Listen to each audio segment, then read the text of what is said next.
I never thought the cruelest words of my life would come from my own daughter's mouth, right in front of my grandkids, at the very table where her mother taught us the meaning of family love. Before I continue, make sure to subscribe to the channel, William's Revenge Stories. Hit the notification bell because we have new stories every day. Leave a like and tell us in the comments what city you are watching from. My name is Nicholas. I am 65 years old, and for my entire life, I believe that family was the most sacred pillar of existence.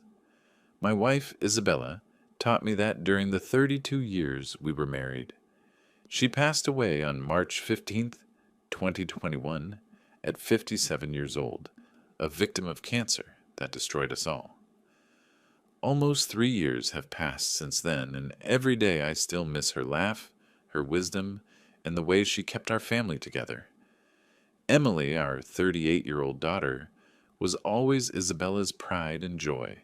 She has been married to Michael for 15 years and is the mother of my adored grandkids, Mark, who is 12, and Lily, who is 9. During these years as a widower, I tried to keep alive the family tradition that Isabella valued so much, especially the Sunday dinners she organized with such love. On Sunday, December 10th, 2023, I decided to host a special dinner. It was not just any date. The second anniversary of Isabella's passing was approaching, and I felt the need to gather the family, to remember the good times together, and to keep her legacy of family unity alive.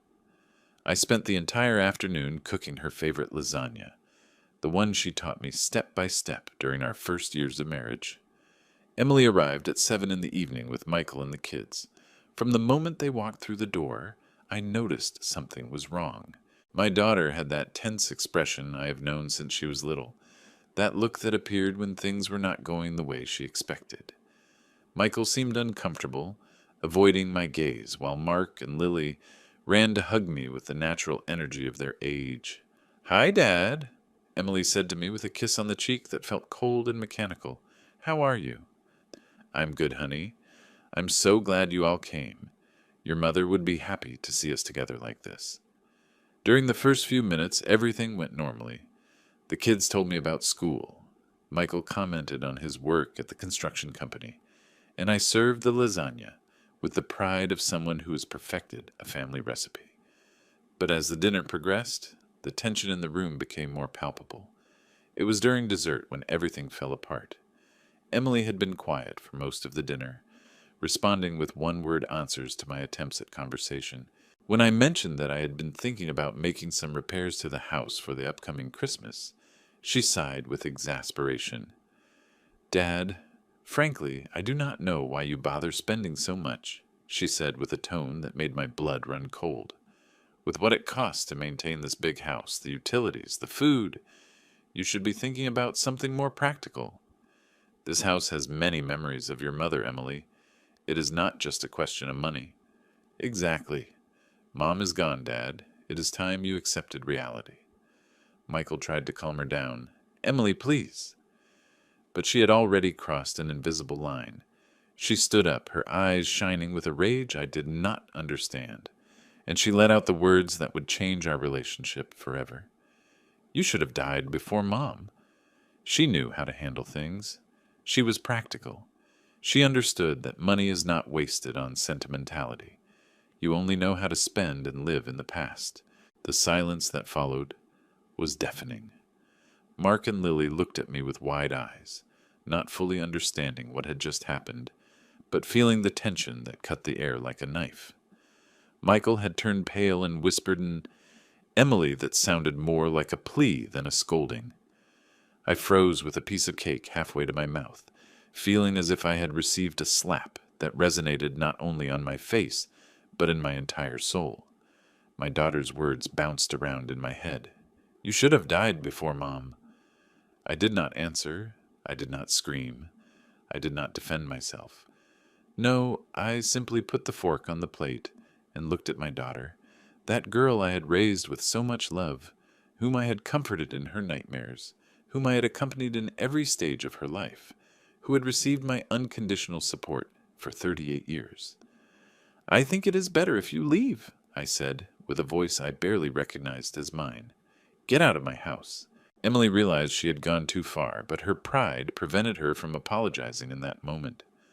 Michael quickly gathered the kids, murmured an apology on my behalf, and in 5 minutes my house was empty again. I stayed sitting at that table, surrounded by dirty plates and the echo of the most hurtful words I had ever heard in my life, wondering how I had reached this point, how the daughter I loved so much could wish for my death with such coldness. That night I could not sleep. Emily's words resonated over and over in my mind, and for the first time since Isabella's death, I felt completely alone in the world. 3 in the morning found me wandering around the house like a ghost. Sleep had become impossible after what happened at dinner. Every time I closed my eyes, I heard Emily's voice repeating those poisonous words. You should have died before Mom.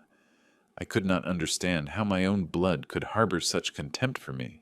I walked to the kitchen, washed the dinner plates with mechanical movements, and put away the leftovers that no one had finished. The lasagna I had prepared with such care now seemed to mock me from the refrigerator. All the effort, all the hope of keeping Isabella's family tradition alive had turned to ashes in my mouth. I poured myself a glass of water and headed to the living room. There was the portrait of Isabella that Emily had given me on the first anniversary of her death. In the photograph, my wife smiled with that warmth she always radiated, that light that made any problem seem solvable. What would you do in my place, my love? I asked the portrait, knowing I would never get an answer. It was her eyes in that photograph that gave me the idea. During these almost 3 years, I had avoided going into our bedroom too much.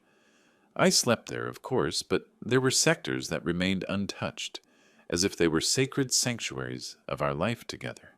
Isabella's closet was one of those places. Her dresses were still hanging exactly where she had left them. Her perfumes remained on the vanity, her shoes organized on the lower shelves. Maybe it is time to do something with her clothes, I thought. Donate them to some charity. Isabella would have wanted me to help other women. The idea comforted me a little. It would be a way to honor her memory constructively, something much more positive than dwelling on our daughter's cruel words.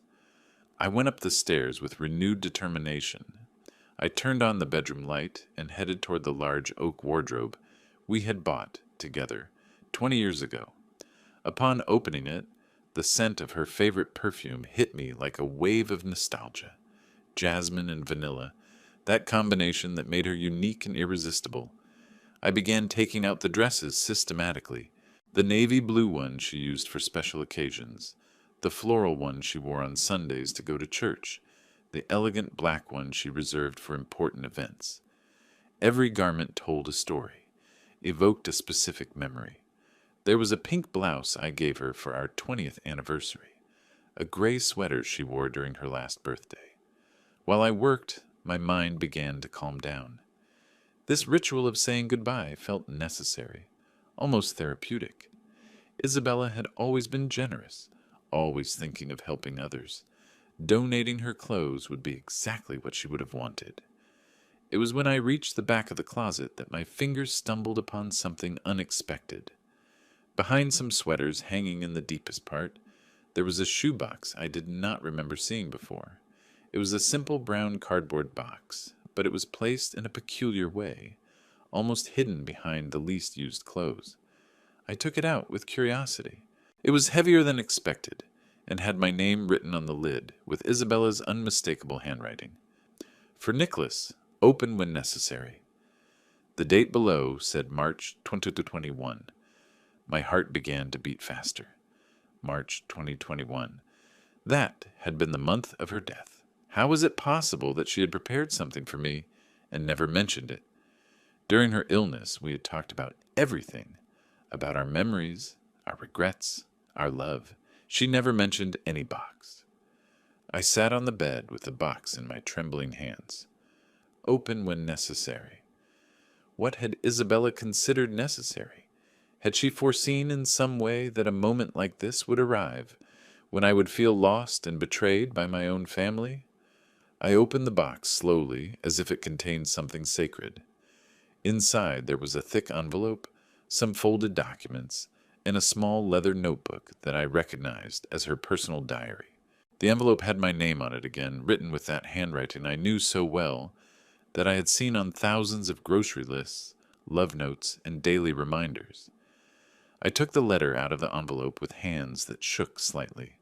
The paper had the subtle scent of her perfume, as if it had been kept next to some of her favorite clothes. I unfolded the 2 carefully written sheets and began to read. My dear Nicholas, if you are reading this, it means I am no longer with you, and you have found this box at a moment when you really need it. The words blurred for an instant as my eyes filled with tears. It was her voice. It was as if she were speaking to me from beyond death, as if she had found a way to keep taking care of me, even after leaving. I continued reading, and with every line, my understanding of the world began to change in ways I never would have imagined. Isabella had kept secrets, secrets she was about to reveal to me from the grave, at the exact moment I needed them most. The letter I held in my hands would not only contain words of comfort, it would contain information that would completely change my perspective on my current situation, on my relationship with Emily, and on the possibilities I had ahead of me. Without knowing it, Isabella had prepared a tool for me, a posthumous gift that would arrive just when my daughter's betrayal had left me most vulnerable. That box had not appeared by chance that night. It had appeared exactly when it was necessary. With my hands still shaking, I continued reading Isabella's letter. Her words flowed as if she were sitting next to me, whispering in my ear those secrets she had kept for years. Nicholas, during the last 8 years of my life, I worked part-time at Linda's flower shop downtown. I never told you because I wanted it to be my little personal project, something that gave me independence and purpose, beyond being a wife and mother. Every dollar I earned, I saved carefully, investing small amounts in a special savings account I opened in my name. I stopped. Isabella had worked in secret for 8 years. How was it possible I hadn't noticed? I remembered those afternoons when she said she was going to walk downtown, to run errands, to visit friends. In reality, she had been building something for us, for our future, without me knowing. I did not keep it a secret out of distrust for you, my love. I did it because I wanted to surprise you on our 30th wedding anniversary. I planned to reveal everything and propose that we use that money for the trip to Italy we always dreamed of taking together. But the illness arrived before I could tell you. My eyes fogged up. Our 30th anniversary would have been in September 2021, but Isabella died in March. We never got to celebrate that special date. We never took that dream trip to Rome and Florence we had planned since we were young. In total, I managed to save $47,000 during these years. Also, I kept secret an additional life insurance policy of $23,000 that I bought 5 years ago. I knew that if something happened to me, you would need that financial security to live with dignity and to be able to help Emily and the kids when it was really necessary. $70,000. My wife had accumulated $70,000 without me knowing, a fortune that would allow me to live comfortably my remaining years, that would give me the freedom to make decisions without worrying about scarcity, that would turn me into a truly economically independent person. The documents are in this box, my love. The insurance policy certificate, the savings account statements, all the legal documentation you will need. I have left clear instructions so you can access everything without complications. I trust your wisdom to use this money in the best way possible. I checked the contents of the box more in detail. Effectively, all the documents the letter mentioned were there.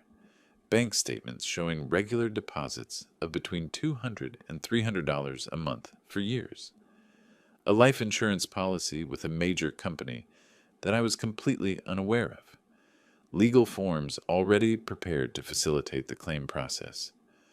I know Emily can sometimes be impatient with financial topics, but remember she is a good woman who simply has not learned the real value of things. Use your judgment to decide how and when to share this information.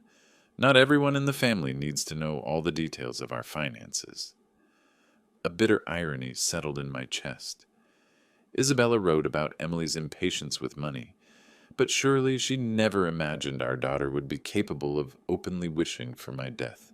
If my wife had lived to hear the words Emily spoke tonight, she would have been devastated. You will also find my personal diary in this box. During the last months of my illness, I wrote reflections on our family, on my hopes for the future, on my worries. Read it when you feel you need me close, when you require my advice to make difficult decisions. I took the small leather notebook and thumbed through it briefly. Pages and pages written with that familiar handwriting. Dates spanning from January to March 2021, her last months of life. In a quick glance, I could see references to Emily, to the grandkids, reflections on money and family, worries about my future as a widower. My last request, Nicholas, is that you use this inheritance to live with the dignity you deserve. Do not allow anyone to make you feel like a burden or as if you were expendable. You have the right to be respected, loved, and valued by those you claim to love. If someone does not recognize your value, maybe it is time they reconsider the importance of having you in their lives. Those final words pierced me like lightning. It was as if Isabella had foreseen exactly what had happened tonight, as if she had known there would come a moment when I would need to remember my own worth, my right to be treated with respect. I love you beyond death, and I trust you will make the right decisions. This inheritance is my last gift to you, but it is also my way of ensuring you never feel helpless or dependent on anyone. You are a good, strong, and wise man. Act like one. The letter ended with her signature, "Your wife who loves you eternally, Isabella," and a small drawing of a heart she used to make on her romantic notes. I stayed sitting on the bed for long minutes, processing all this information. $70,000, a fortune that completely changed my economic situation, that granted me a power I didn't know I had. During these years of widowhood, I had lived with some financial worry, calculating expenses, limiting some pleasures, occasionally feeling the pressure of depending on my pension. But now I had resources, I had independence, I had options. Emily's cruel words resonated again in my mind, but this time with a different perspective. "You should have died before Mom," she had said, showing her contempt for me, her desire to see me out of the way. But she did not know what I had just discovered. She had no idea that her useless and spendthrift father actually possessed resources she had never imagined. For the first time since the humiliating dinner, a smile appeared on my face. It was not a smile of joy, but of understanding, of empowerment, of possibilities opening before me like doors I had never seen. Isabella had given me much more than money. She had given me the tool to teach our daughter the true value of respect, of gratitude, of the consequences hurtful words have when spoken with genuine malice. My wife, even from death, kept taking care of me. She continued to be my most powerful ally. Monday, December 11th, dawned differently. For the first time in months, I woke up with a clear purpose, a determination I hadn't felt since the days after Isabella's funeral.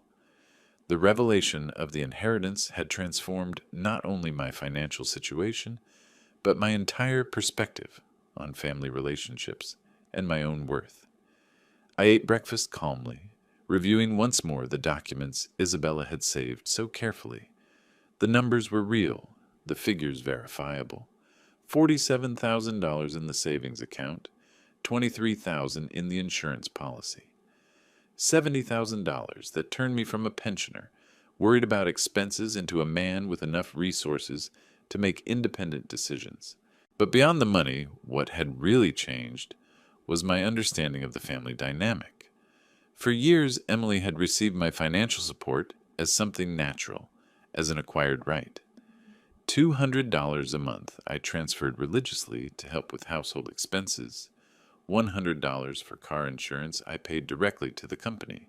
Between $200 and $300 extra each month for emergencies, gifts for the grandkids, unforeseen expenses. Doing quick calculations, I realized that during the last 5 years, I had given Emily approximately $22,000, a considerable amount she had received without ever expressing true gratitude, treating it as an obligation of mine rather than a paternal generosity. "You should have died before Mom." The words kept echoing, but now I heard them from a different position. I was no longer the helpless victim of last night. I was a man who had options, resources, the capacity to make decisions that would have real consequences for those who had disrespected me. At 10 in the morning, I called the law firm where lawyer James had handled some minor legal matters for Isabella and me in the past. James was a serious professional, meticulous, with more than 20 years of experience in inheritance and banking matters. "Good morning, Nicholas," his secretary greeted me. "How can we help you today?" "I need an urgent appointment with lawyer James. I have inheritance documentation that requires verification and immediate legal advice." They gave me an appointment for 3 in the afternoon. Those 5 hours of waiting I used to organize myself mentally, to structure a plan that went beyond simply verifying Isabella's documents. If I was going to teach Emily the value of respect, I had to do it intelligently, systematically, with consequences that were educational rather than vengeful. I arrived at James's office with all the documentation organized in a manila folder. His office reflected the seriousness of his work: shelves full of legal codes, framed diplomas, a mahogany desk where he had handled thousands of cases during his career. "Nicholas, my deepest condolences again for the loss of Isabella. She was an extraordinary woman." James had that combination of professionalism and human warmth that inspired confidence. "Tell me, how can I assist you?"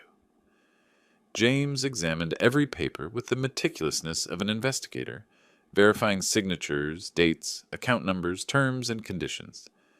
"This is completely legitimate, Nicholas," he confirmed, after 40 minutes of exhaustive review. "Your wife was very smart in the way she structured these savings. The savings account is in your name as a direct beneficiary, and the insurance policy has all legal requirements met.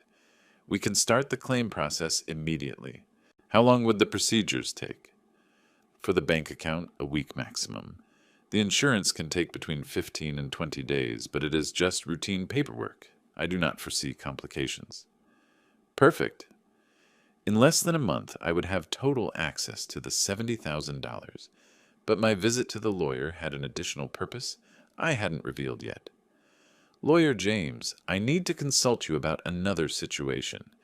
I have a daughter who receives regular financial support from me, but recently she has shown a disrespectful attitude towards me. What are my legal rights to suspend that help?" James looked at me with professional understanding. He had probably seen similar cases dozens of times during his career.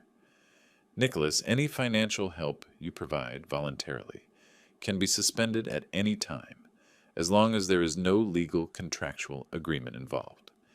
If it is family transfers out of paternal generosity, you have absolute freedom to modify or cancel that support. And if she argued financial dependence, unless there is a demonstrated legal incapacity, or you have signed some document committing to maintain that help indefinitely, you have no legal obligation whatsoever.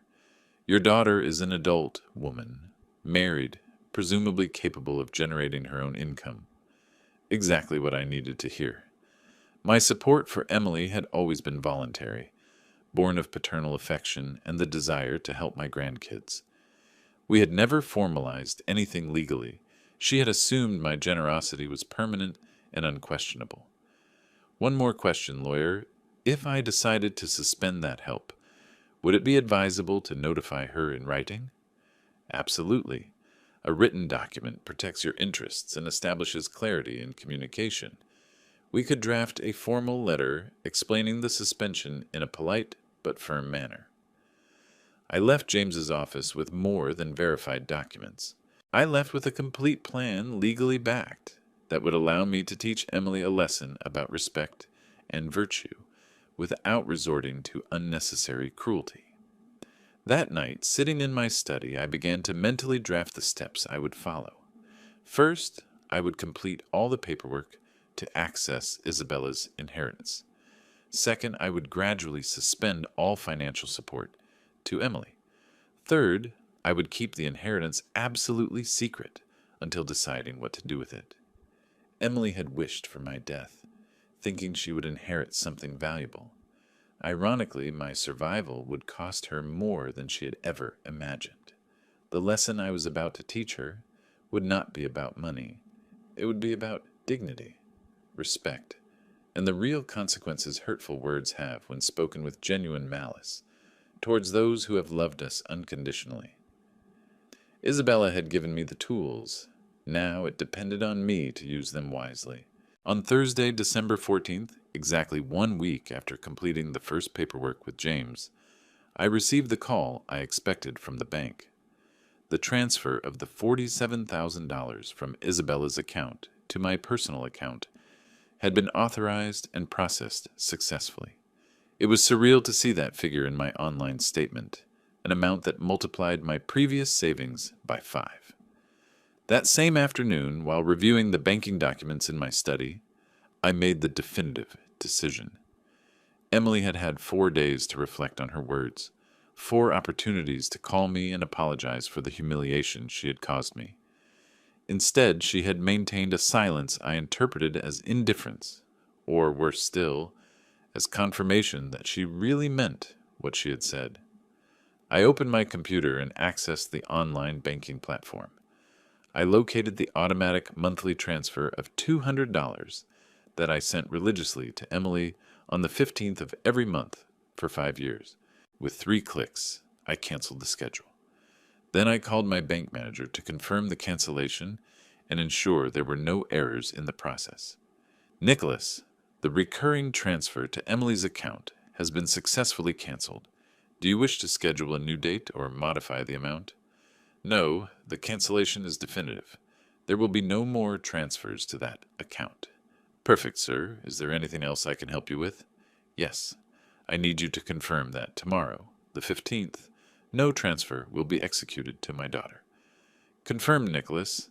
The system no longer has transfers scheduled for that account. The next step required more delicacy. For 5 years, I had paid directly for Emily's car insurance, $100 a month, that was automatically debited from my account on the 20th of every month. I called the insurance company and asked to speak with the cancellations department. Good morning, I'm Nicholas. I am the payer on policy number 4100-78912 in the name of Emily. I need to cancel my payment responsibility on that policy. The agent explained the procedure. Nicholas, to cancel your participation as payer, we need the policyholder to sign an authorization assuming the payment responsibility herself, or alternatively, the policy will be canceled for non-payment after a 30-day grace period. I understand. Proceed with the cancellation of my automatic debit. If Mrs. Emily wishes to keep the policy active, she can contact you directly. Should I notify the policyholder about this change? The company can send the standard notification, but I do not authorize additional information about the reasons for the cancellation. It was important that Emily receive the news gradually, that she understand that every loss of financial support was a direct consequence of her actions, not a sudden whim on my part. That night, I called Michael, my son-in-law, on his personal phone. We had always maintained a cordial relationship, and he had shown evident discomfort during the scene on Sunday. He was a hard-working, responsible man who genuinely cared about maintaining family harmony. Hello, Michael. It is Nicholas. Do you have a moment to talk? Of course, Nicholas. How are you? I wanted to call you to apologize for what happened Sunday. Emily was very upset about problems at work, and Michael, I appreciate the concern, but I need to talk to you about something important. For years, I have provided regular financial support to Emily. Starting this month, that support is going to be suspended indefinitely. There was a prolonged silence. I could imagine Michael processing the implications of what I had just told him. Nicholas, does this have to do with what Emily said on Sunday? Words have consequences, Michael, especially when spoken with the intention to hurt. Your wife wished for my death in front of my grandkids. That crosses lines that cannot be ignored. I understand your position, Nicholas. Is there any way to fix this? Emily can be impulsive, but deep down she is a good person. Michael, I respect you a lot, and that is why I am notifying you directly. I have no problems with you or the kids, but Emily needs to learn that respect is not optional in family relationships. What can I do to help? Nothing for now. Emily will have to decide if her words really reflected what she thinks of me, or if she is willing to admit she was gravely mistaken. I hung up feeling strangely calm. I hadn't acted out of revenge or resentment, but out of principle. Isabella had always taught me that respect is the basis of any healthy relationship, and that allowing serious disrespect without consequences is a way of validating it. Friday, December 15th, arrived without incident. For the first time in 5 years, I executed no transfer to Emily's account. For the first time in that same period, she would have to face her monthly expenses without counting on the $200 she had received automatically for so long. I dedicated myself to normal activities. I bought groceries, read the newspaper, ordered some books online. I maintained my usual routine, but with an underlying sense of empowerment I hadn't experienced in months. At 6 in the evening, my phone rang. Emily. Dad, good afternoon. I'm calling because I did not receive the monthly transfer. I guess there was some error at the bank. Her tone was casual, almost carefree. Evidently, she hadn't connected the absence of money with the consequences of her words on Sunday. There was no error, Emily. I canceled the transfer. What do you mean you canceled it? Why? Because I have decided to be more careful with my expenses. At my age, I must be cautious with my economic resources. But, Dad, you know Michael and I count on that help for household expenses. The kids have activities. We have commitments. Emily, you are an adult woman, married with a husband who works. I am sure you will be able to reorganize your family budget. You can't do this without warning. I have bills to pay. Bills are the responsibility of those who incur the obligations, not the parents who provide voluntary help. I hung up before she could answer. I wasn't going to allow her to scream at me or manipulate me emotionally. I had made a decision based on principles, and I would maintain it regardless of her protests. My phone rang again immediately, but I did not answer. Emily would have to get used to her new economic reality, a reality where hurtful words have tangible and lasting consequences. The lesson had officially begun. The following days passed with a tranquility that contrasted dramatically with the anxiety Emily must have been experiencing. My phone rang 17 times during the weekend, all calls from my daughter, which I left unanswered. WhatsApp messages accumulated on my mobile. Please, justifications, attempts at negotiation, and finally angry reproaches about my cruelty and lack of family understanding. On Monday, December 18th, I decided to go for a walk in the city park, something I did regularly to maintain my physical and mental health. It was a cool but sunny morning, perfect for reflecting on recent events, while I watched families enjoying the day off from school. Near the central fountain, my phone vibrated with a call from Michael.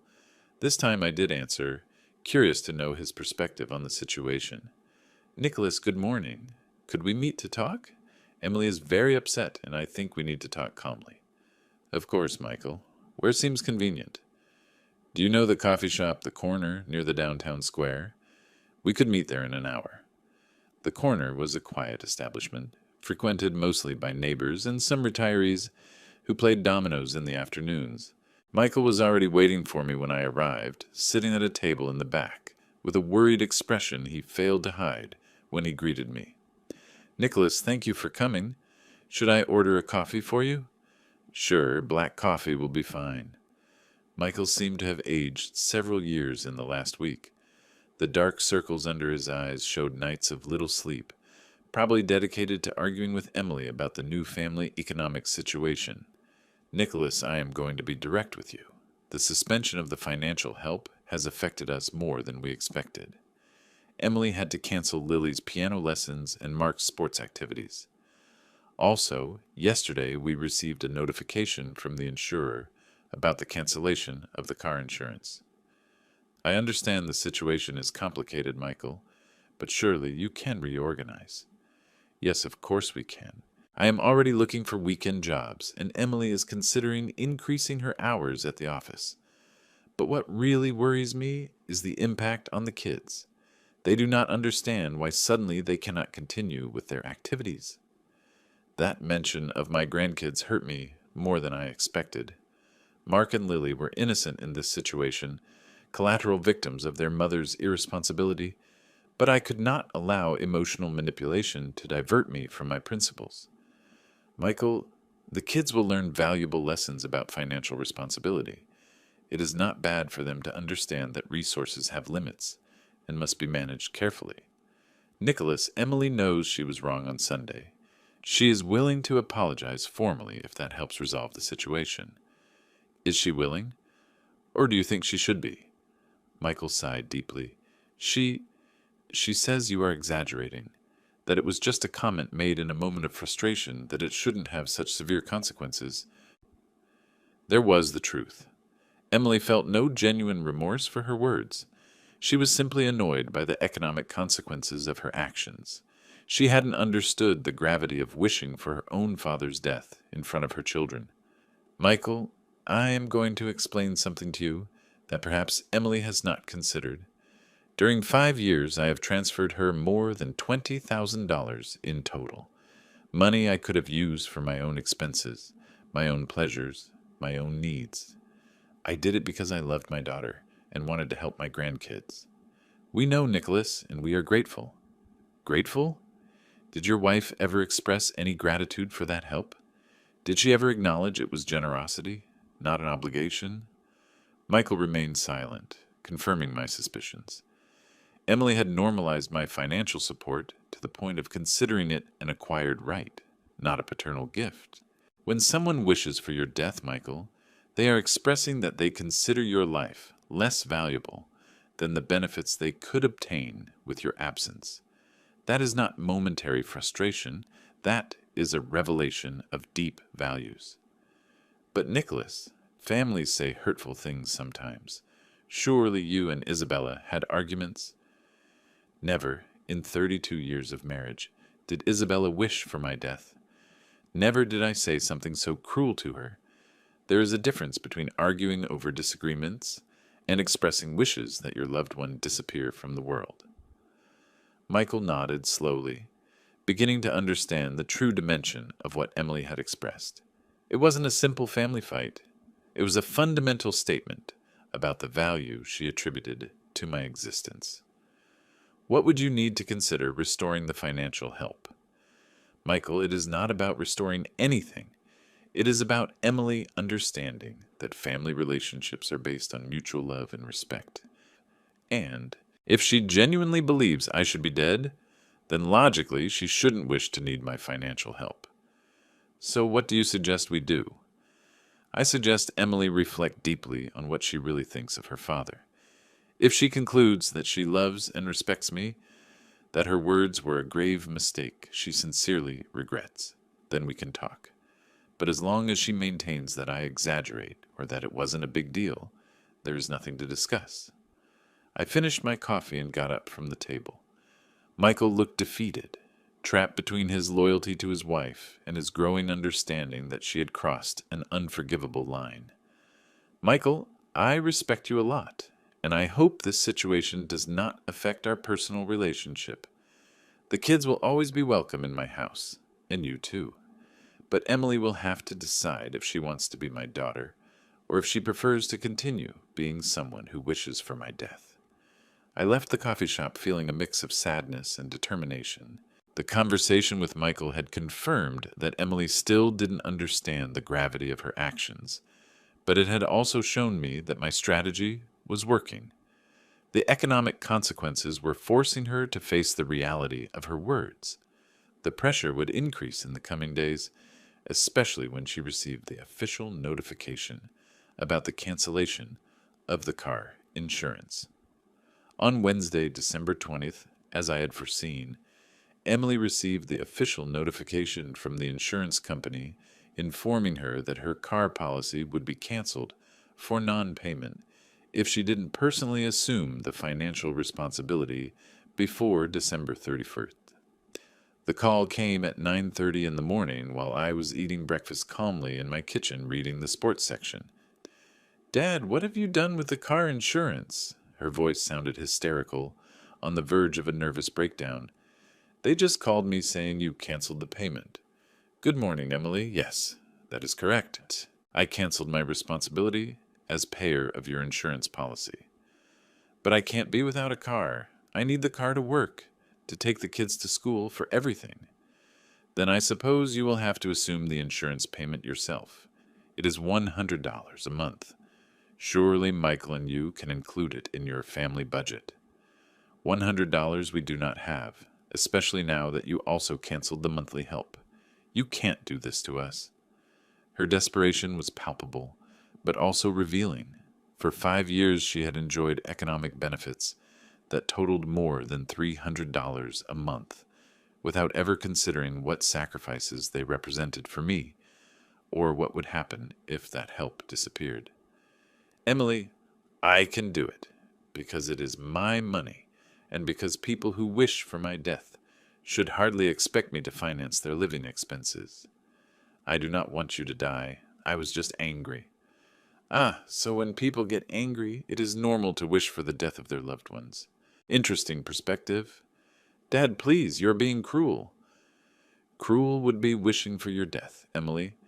I am simply being coherent. If you consider that my life has no value, logically my money shouldn't have it for you either." I hung up the phone before she could continue with her screaming. I had noticed something important in her tone. She still wasn't genuinely apologizing. Her words focused on the consequences she was suffering, not on the harm she had caused me. It was self-pity, not repentance. That afternoon I decided to visit my grandkids at their school, not to interfere with Emily, but to maintain my relationship with Mark and Lily, who really were innocent in all this situation. I waited for them at the exit, as I had done hundreds of times when Isabella was alive and we organized family excursions. "Grandpa!" Lily ran toward me with that beautiful spontaneity of children, followed by Mark, who, although he was already 12, still showed open affection towards his grandfather. "Hello, my little ones. Would you like to get ice cream with me?" I took them to the ice cream shop, the Venetian, a place we frequented regularly, where Lily always ordered chocolate with hazelnuts, and Mark preferred vanilla with red fruits. While they enjoyed their ice creams, I took the opportunity to indirectly probe how the family situation was affecting the kids. "How are the piano lessons going, Lily?" The girl made a face. "Mom says I have to stop piano for a while because it costs a lot of money. Also, Mark can't continue with soccer." "And how do you feel about that?" "Sad," answered Mark, "but Dad says it is temporary, that soon we will be able to return to our activities." It hurt me to confirm the kids were paying the consequences of their mother's irresponsibility, but it also reassured me to know Michael was giving them optimistic explanations.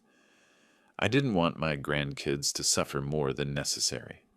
"Grandpa," Lily looked at me with those big, innocent eyes, "why do Mom and Dad argue so much lately? Last night Mom was crying." "Sometimes adults have problems to solve, little one, but that does not mean we do not love you." "Do you also have problems with Mom?" Mark asked with that pre-adolescent insight that sometimes surprises. "Mark, your mom and I have some differences we need to solve, but that does not change the love I feel for you and for Lily." I took them back to their house and said goodbye with long hugs. While I walked toward my car, I saw Emily watching me from her living room window. Her expression was a mix of resentment and pleading, but she didn't come out to confront me. Probably Michael had advised her to avoid public scenes that could worsen the situation. That night, around 10, my doorbell rang. It was Emily, alone, with red eyes from crying. She wore a black coat that was too big for her, and her general appearance was that of someone who had spent days without sleeping properly. "Dad, we need to talk." I invited her in, but maintained a prudent emotional distance. She sat on the sofa where so many times we had shared happy family afternoons. But now the atmosphere was charged with tension and mutual resentment. "Dad, I know I was wrong on Sunday. I shouldn't have said what I said." "You shouldn't have said it, or you shouldn't have thought it." "I shouldn't have done either." "Dad, for a week you have had opportunities to call me and apologize. Instead, you have screamed at me on the phone. You have sent me messages accusing me of cruelty. You sent Michael to negotiate with me. At what moment this week did you feel genuine remorse?" "I have felt it, Dad, but I am also scared.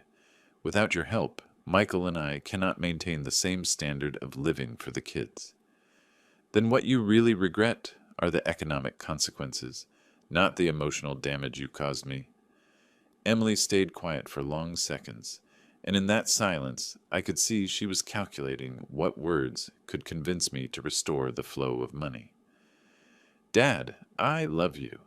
I have always loved you. That night I was very stressed by problems at work, by debts, by 1,000 things. I didn't think what I was saying. Emily, when someone wishes for the death of another person, even in a moment of stress, they are revealing thoughts that already existed in their mind. Stress does not create new ideas. It only releases those that were already repressed. So you are never going to forgive me. Are you going to punish me the rest of your life?" "I'm not punishing you, Emily. I am protecting my dignity. If you genuinely believe the world would be better without me, then it is logical you live your life without depending on me financially." She stood up abruptly with tears of frustration. "Fine, you win. We will be poor, but at least your pride will remain intact." And she left, slamming the door, a sound that resonated through the whole house. That night, before sleeping, I reread some passages from Isabella's diary. In an entry from February 2021, she had written, "Emily sometimes confuses love with convenience. I hope she learns to value Nicholas for who he is, not for what he can give her. My wife, even in her last months of life, had perceived our daughter's tendency to prioritize material benefits over genuine emotional bonds. The confrontation had confirmed my suspicions. Emily felt no real repentance, only worry for her finances. The lesson would continue. The days following the nightly confrontation with Emily passed in a silence that felt heavier than the previous arguments. It was the type of stillness that precedes the most intense storms, when everyone involved understands that a point of no return in family relationships has been reached. On Friday, December 27th, I received an unexpected call from Linda, the owner of the flower shop where Isabella had worked secretly for 8 years. Linda had been a close friend of my wife, although I barely knew her superficially from casual encounters at the neighborhood market. "Nicholas, I hope I am not bothering you. It is Linda, from Linda's Flowers. Your wife, Isabella, worked with me for many years." "Of course, Linda. How can I help you?" "You see, I have been thinking about Isabella a lot lately, especially now that the holidays are approaching. She always spoke of you with such affection, and she mentioned she had left you a letter, explaining about her work here. Yes, I found the letter a few weeks ago.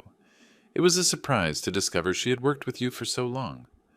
Isabella was an extraordinary woman, Nicholas, very discreet about her personal life, but occasionally she commented on her worries about Emily.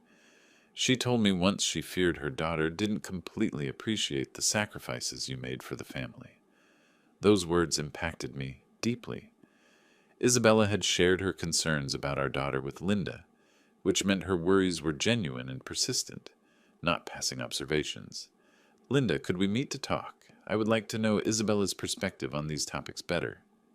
"Sure, Nicholas. How about tomorrow afternoon at my flower shop? I close at 6. We could talk calmly after." On Saturday, December 23rd, I arrived at Linda's Flowers at 6:15. It was a small but cozy establishment, full of natural aromas and vibrant colors that reflected the warm personality of its owner. Linda received me with a melancholic smile and offered me coffee while closing the store. Isabella came here 3 afternoons a week, Linda began while preparing the coffee. At first I thought she just needed to stay busy after raising Emily, but soon I understood she had a more specific purpose. She wanted to create a security fund for you. She spoke specifically about that, constantly. She told me, Nicholas sacrifices so much for us, always thinking first of Emily and me. I want to make sure that when I am not here, he has resources to live with dignity, without depending on anyone. Linda's words resonated like echoes of the letter Isabella had left me, confirming her concern for my future. Well-being had been a constant motivation for years, but she also expressed concerns about Emily, continued Linda. Isabella noticed her daughter assumed her generosities as obligations, that she rarely expressed genuine gratitude for the support she received. Do you remember any specific example? Yes, several times. Isabella told me that when you paid for family vacations or extra expenses for the grandkids, Emily commented on what you should do additionally, instead of thanking you for what you had already done. Isabella said, My daughter sees Nicholas as a resource, not as a father who deserves respect. Hearing these reflections from Isabella produced a mix of validation and sadness in me. My wife had perceived exactly what I was beginning to understand now. Emily had developed a mentality of acquired rights regarding my support, without ever considering it was voluntary generosity. Nicholas, Isabella asked me that if something happened to her and you needed to talk to someone who knew her well, to get in touch. She knew a moment might arrive when Emily would make you feel bad for protecting your own interests. Linda, do you think Isabella would have approved of my recent decisions? Do you refer to suspending the financial help to Emily? Yes, absolutely. Isabella told me several times, if Emily ever treats Nicholas badly, I hope he has the strength to defend himself. My biggest fear is that he lets himself be manipulated by family guilt after my death. That revelation reassured me deeply. Isabella hadn't only foreseen a situation like the current one, but she had hoped I would have the necessary determination to stand firm against emotional manipulations. Linda, did Emily ever come to the flower shop when Isabella worked here? Only once, about 3 years ago. Isabella got very nervous when she saw her enter. She asked me not to mention she worked here regularly. Later, she explained Emily would have pressured her to quit the job if she had known she earned extra money. For what reason?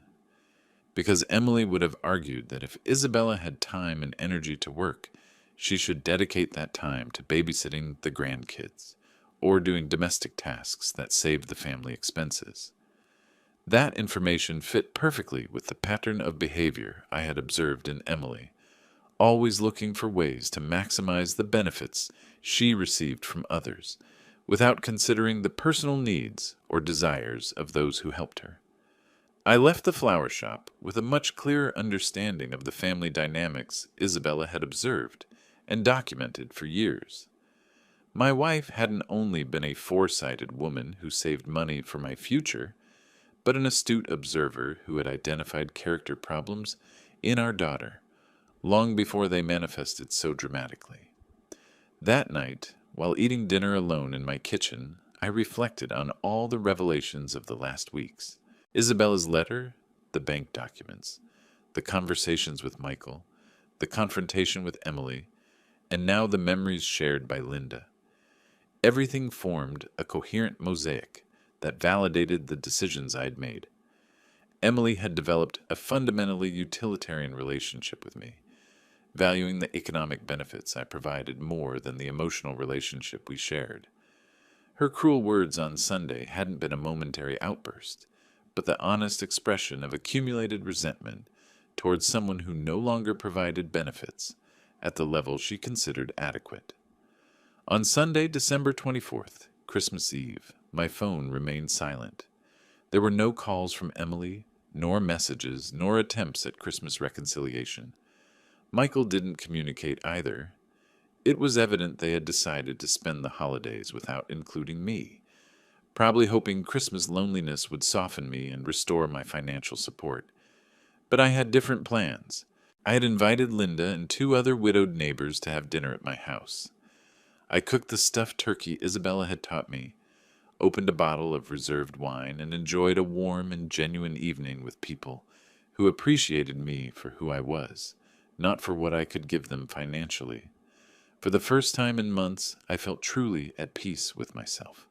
The lesson for Emily would continue, but I had learned something equally valuable. My worth as a person did not depend on the approval or financial needs of my daughter. January 2nd, 2024, marked the beginning of a year that would definitely change the dynamics of our family. Emily had passed the Christmas holidays without communicating with me, probably hoping the nostalgia of the family celebrations would soften me and restore my financial support. However, I had enjoyed a quiet and reflective Christmas, confirming that my emotional well-being did not depend on maintaining toxic relationships, not even with my own daughter. The morning of January 2nd, while I ate breakfast and planned my activities for the week, my phone rang insistently. It was Emily, and for the first time in weeks, I decided to answer. "Dad?" Her voice sounded broken, completely different from the demanding and manipulative tone she had used in our previous conversations. I need to talk to you urgently." "Good morning, Emily. What is happening?" "Dad, we are in a very serious situation. Michael lost his job on December 30th. The construction company closed several projects due to the economic crisis, and they had to fire 20 employees." The news impacted me genuinely.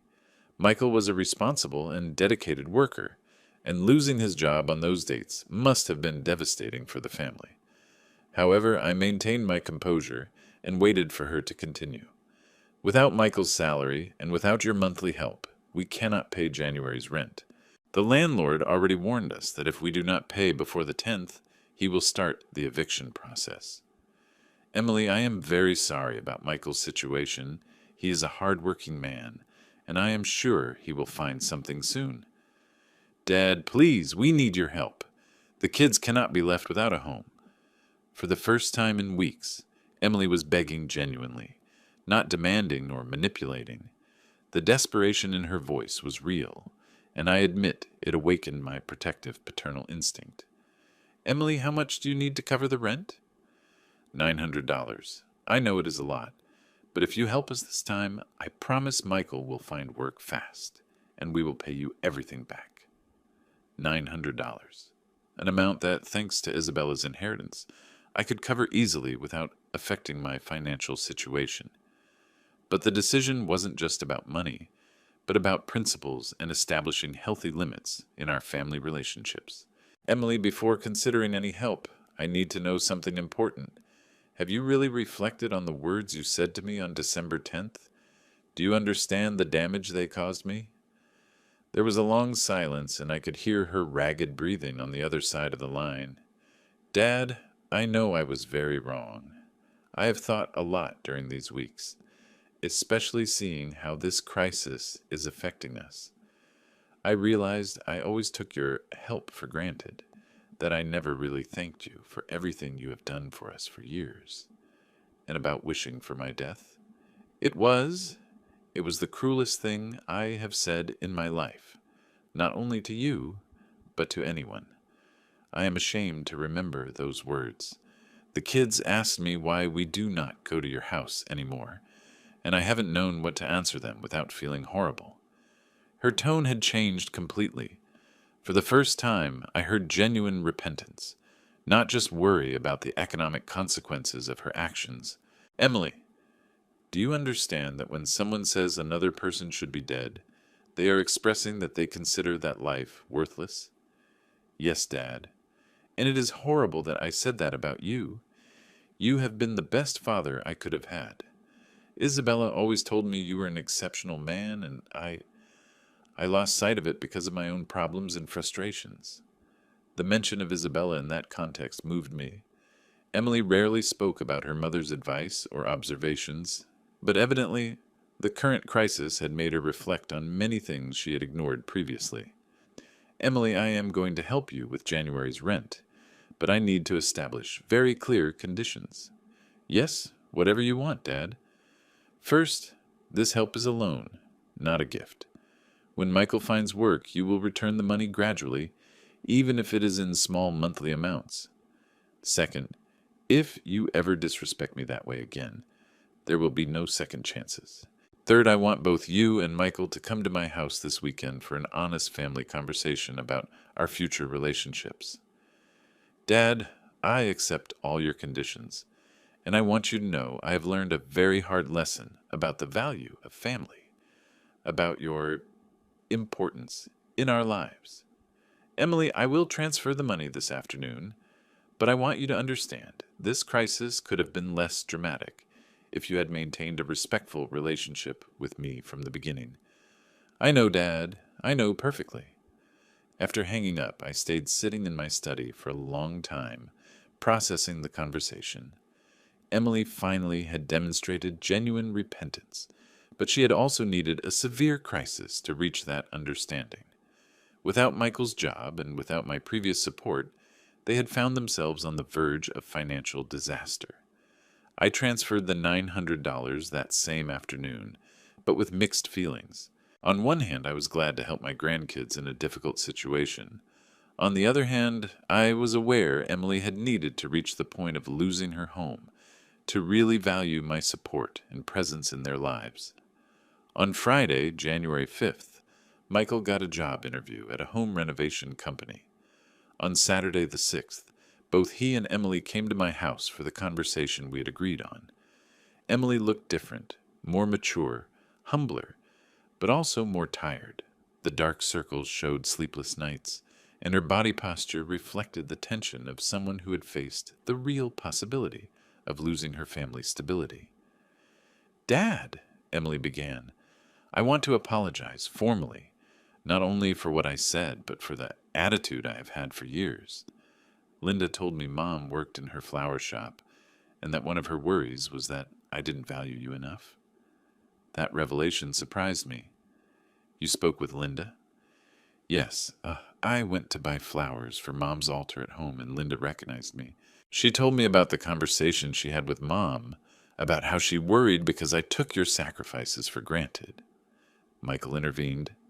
Nicholas, this crisis has made us reflect on many things. Emily and I have been talking about how to rebuild a healthier and more equitable family relationship.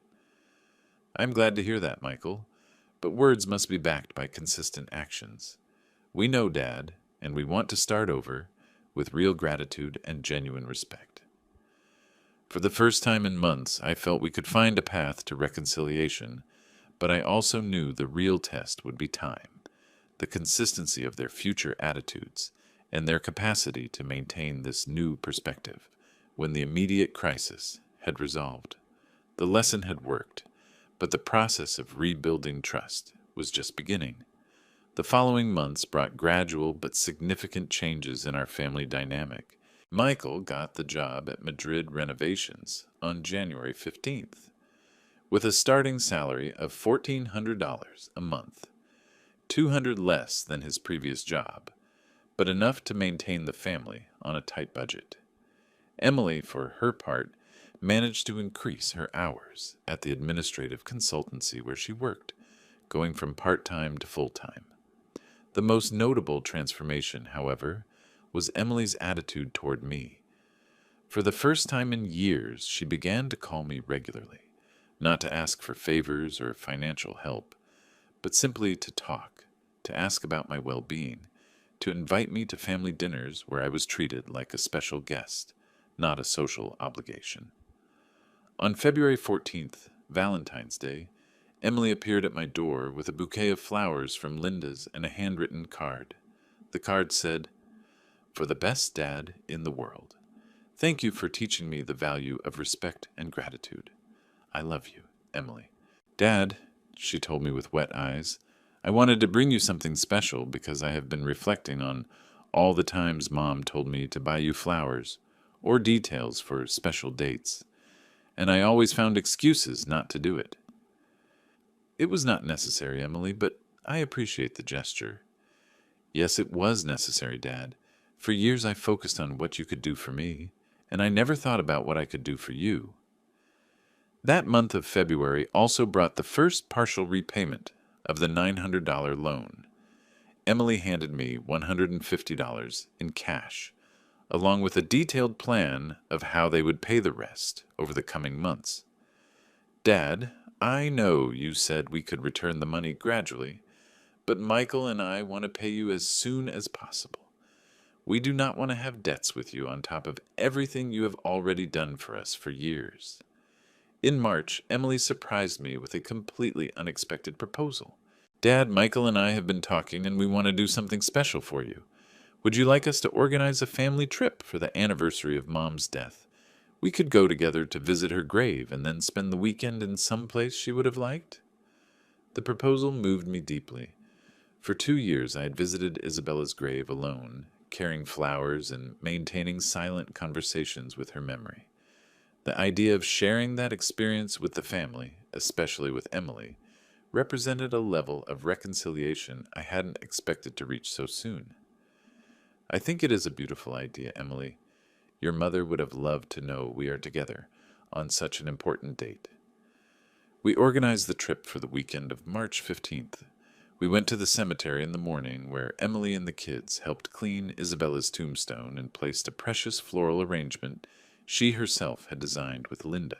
Mark and Lily wrote letters for their grandmother, which we left next to the flowers. Afterward, we went to the mountains, a place Isabella had always loved for its nature and quiet atmosphere.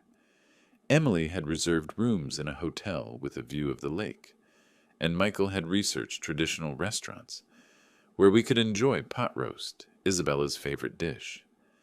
During that family dinner in the mountains, Emily made a confession that surprised me. Dad, I have to tell you something.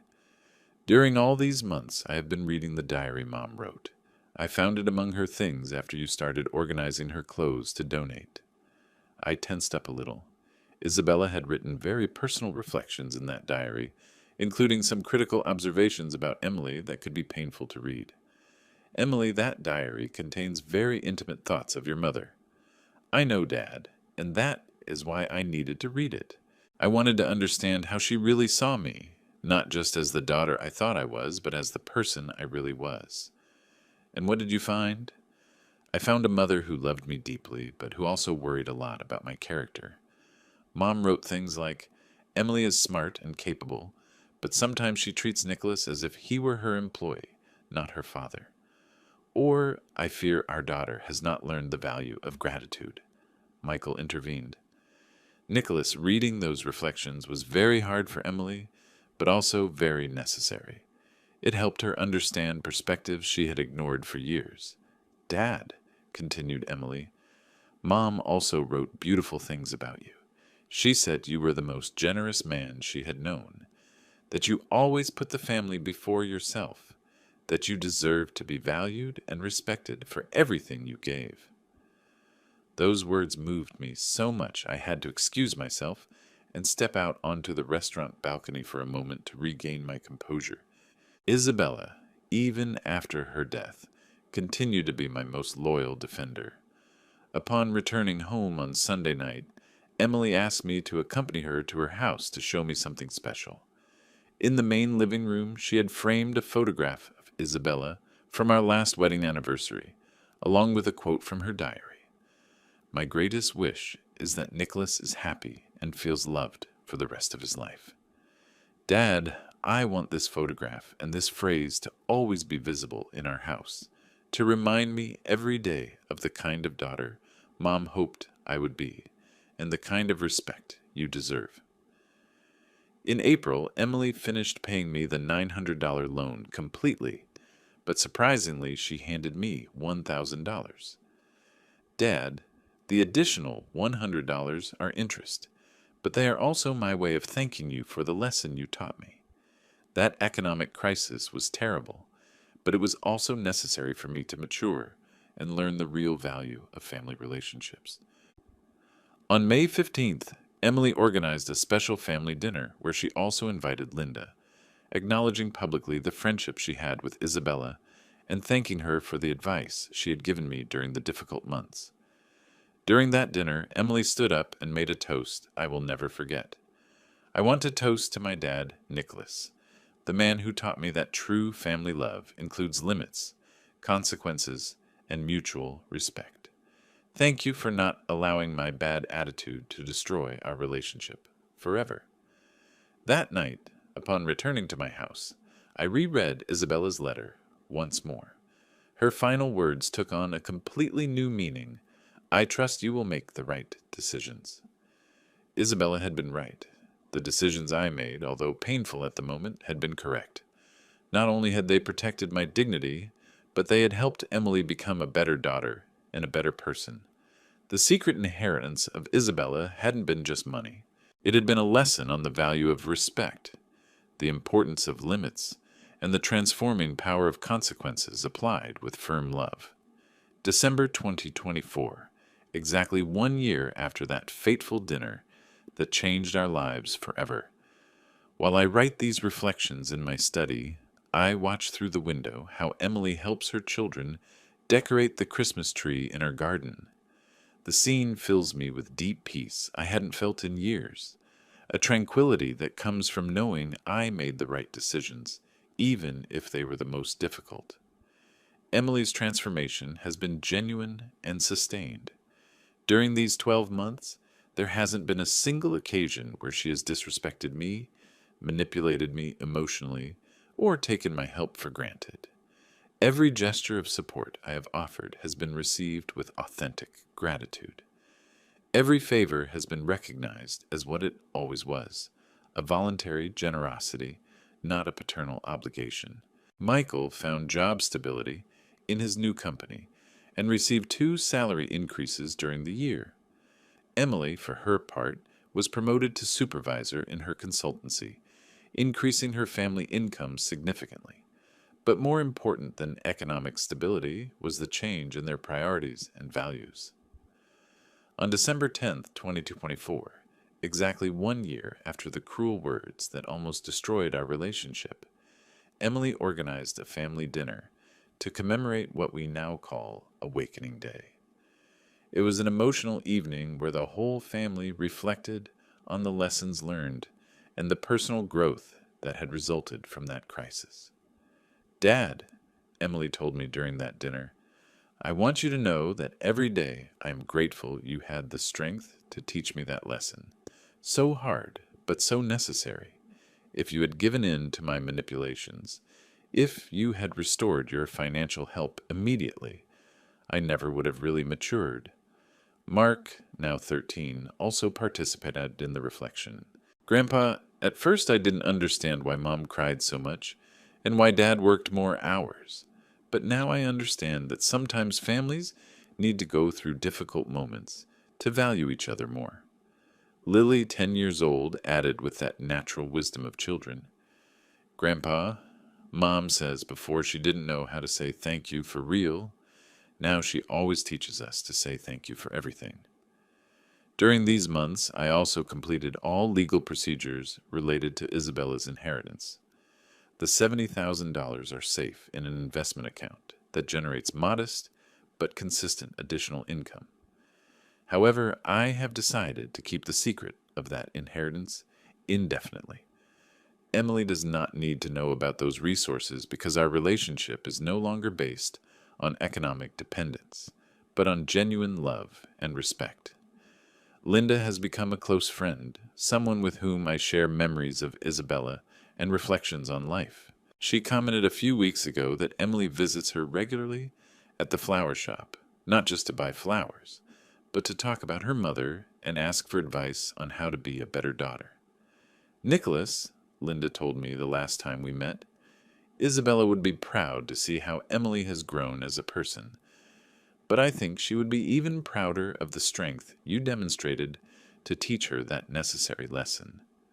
In March of this year, on the 3rd anniversary of Isabella's death, we repeated the family trip to the mountains, but this time Emily added a special element.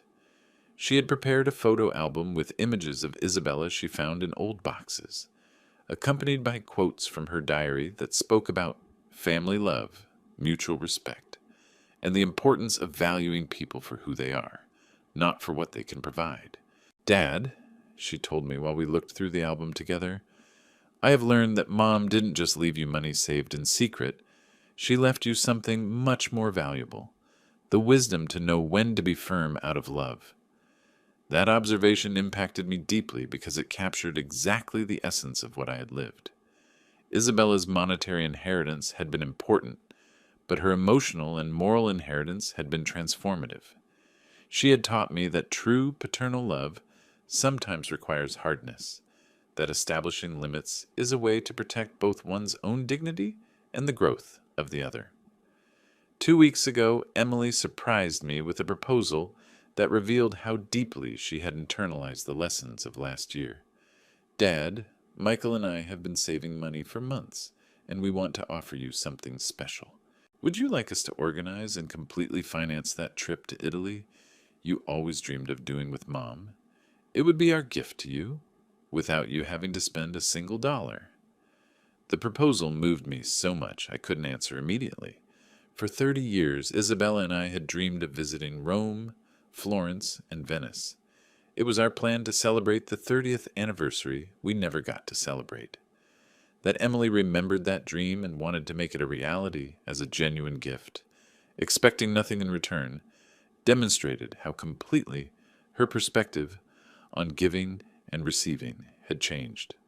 "Emily, it seems like a beautiful gesture, but I want you to know a most valuable thing you have given me this year are not material gifts, but the respect, gratitude, and genuine love you have demonstrated day after day. Dad, you should have always had that respect. The fact I had to lose it and win it back is something I will always feel ashamed of." Now, while I conclude these reflections in December 2024, I can state with certainty that the most difficult decisions I made were the right ones. Suspending my financial support to Emily was not cruelty. It was education.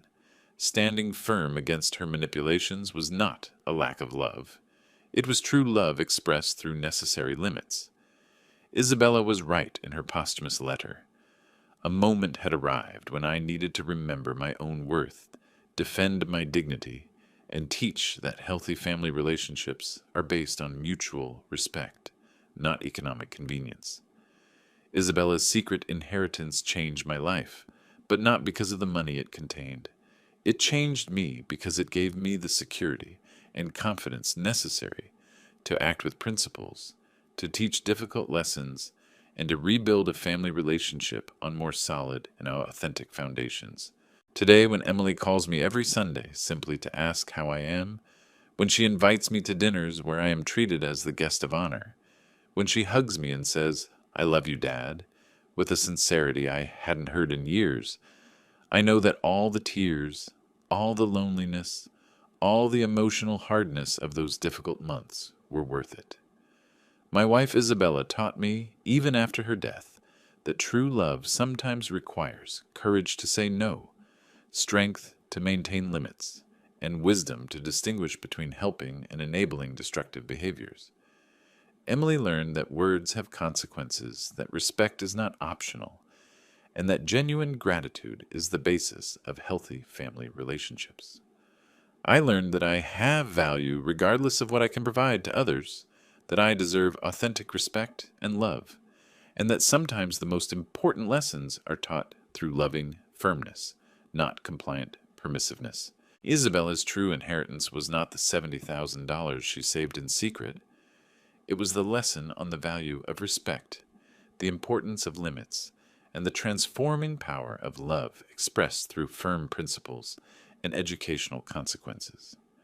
Thank you, Isabella, for teaching me that truly loving means being willing to be temporarily misunderstood to generate permanent understanding. If you like this story, like the video, subscribe to the channel, and share your impressions in the comments. To listen to the next story, click on the box on the left. Thanks for watching.